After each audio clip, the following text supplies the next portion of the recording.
I wanted to let you know that this is a perfect time for you to learn more about the difference between your fearful fantasies and your true intuitions. It's always a good time to do that, of course, but even more so right now. We're living through an exciting turning point when the future is up for grabs. Worn-out old habits of thought are unraveling. Structures that have kept us enthralled to fake values are crumbling. The coming months and years will be ripe with opportunities for us to lay the foundation for a new world that is actually fit for the human soul. And in the midst of this grand mutation, it's predictable that so many so-called leaders are trying to fill up our imaginations with scary visions and angry emotions. They want us to buy into their visions that the sky is falling. In the face of their toxic paranoia, it's wise to remember that we always have the power to turn away from their fear-mongering and tune in instead to the guidance of the still, small voice within us. The still, small voice of intuition that will, if we allow it, lead us very capably through every twist and turn of our destiny, even when our destiny brings us right into the thick of our civilization's massive transformations. Knowing the difference between your fearful fantasies and your authentic, accurate intuitions is one of the greatest spiritual powers you can possibly have. So let's explore what that means. Knowing the difference between the frightening, alienating pictures that sometimes pop into your imagination, as opposed to the simple, warm, clear direction that is always available from the deepest source within you. Strangely enough, some people get these two things confused. They are especially prone to believe that the frightening, disempowering images that erupt in their mind's eye are coming from their intuition. For some people, if they get an image of a scary future possibility popping into their imagination, they worry that it's a prediction of some actual event that will occur in their lives. For instance, they may have a fantasy of themselves getting into an accident, or maybe they dream of losing a loved one, or maybe they internalize the toxic vision of some talking head on TV who slaps them upside the head with a prediction of imminent doom. When these people get images like those stuck in their imaginations, they may begin to obsess on the fear that these things are literally going to happen. Almost every time, scary fantasies like that are not coming from your true intuition. Our true intuition is just not very likely to be fueled by fear, and it rarely, if ever, motivates us to act by making us feel afraid. Our true intuition emerges from the wise, loving core of our being.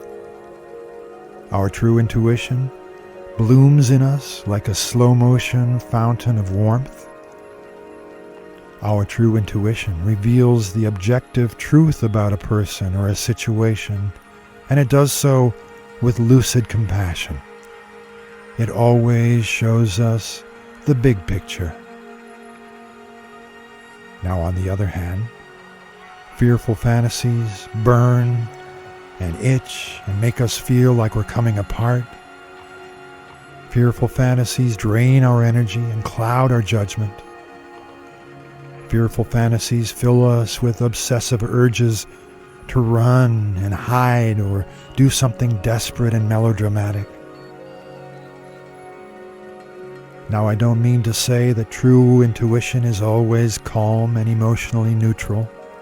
It is not necessarily.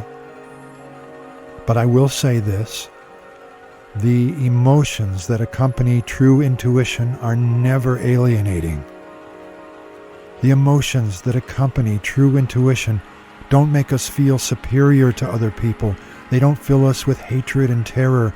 They don't disempower us or make us feel helpless. True intuition may rouse our anger, but if it does, it's the kind of invigorating anger that leads to clarity and constructive action, and thus it is an anger that ultimately relaxes us. True intuition may show us a difficult truth, but it always does so with a suggestion of how to deal gracefully and courageously with that difficult truth. True intuition may reveal imminent changes that could compel us to adjust our behavior, but it always does so in a way that empowers us. Let me emphasize this point.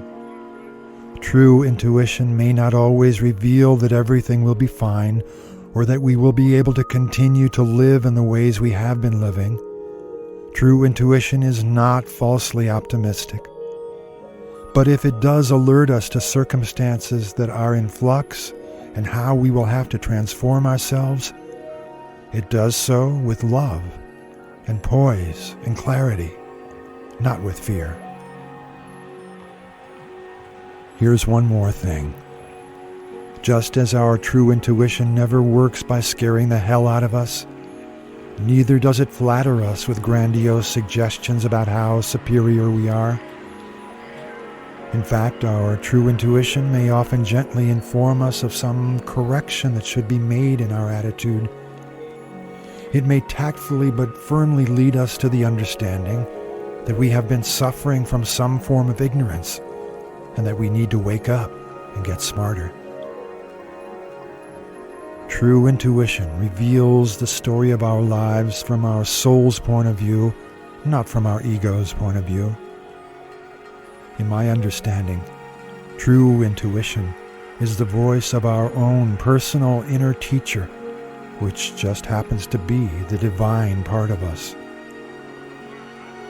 The certainty that true intuition provides us is therefore not loud and puffed up, but rather is humble and graceful. This is a perfect moment to think on these things and to add some insights of your own. It's also an excellent time to flush away the fearful fantasies that may have seeped into your imagination, and thereby make it possible for you to hear your true intuition better.